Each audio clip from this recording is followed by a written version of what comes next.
গত রবিবার বেরিয়ে পড়েছিলাম রুবির কাছে। অ্যাকচুয়ালি যাচ্ছি আমি অ্যাক্রোপলিস মলে। নখগুলো নিজেরও দেখাতে লজ্জা করছে, সামনেই এসে গেছে পুজো।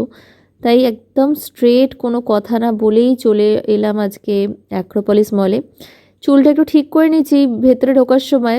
যখনই ব্লগিং করি তখনই না এদিক ওদিক এবার তাকিয়ে নিচ্ছি কেউ আমাকে দেখছে কিনা। তো লিফটের দিকে গেলাম, লিফটে এত মারাত্মক ভিড়, স্ট্রেট চলে গেলাম এসকেলেটারের দিকে। এসকেলেটারই বেটার অপশান, বিকজ এখন লিফটে প্রচুর ভিড়। তো একদম স্ট্রেট চলে গেলাম। না, আমি অরেলিয়াতে আসিনি, আমি অ্যাকচুয়ালি যাচ্ছি। ব্যাস চলে এসেছি আমার ডেস্টিনেশন পয়েন্ট। নেল স্টোরিতে আমি এসে গেছি অ্যাক্রোপলিস মলের। তো এখানে এসে আমি যে দাদার কাছে করাই সেখানে আবার বসে গেছি। তো আমার নেলসগুলো লাগানো হয়ে গেছে। এখানে আমাকে কোন কালারটা করব সেই ওয়াইজ আমাকে চুজ করতে বললো। আমি এবারে করেছিলাম 79টা। আমার সলিড কালারই ভালো লাগে, ও তোমাদের তো দেখায়নি কোনটা করেছি। এটা এবারে করেছি, এই সলিড কালারটাই করেছি, বিকজ সলিড কালারগুলো আমার খুব ন্যাচারাল লাগে। তো যাই হোক, এখানে ঘুরঘুর করছিলাম।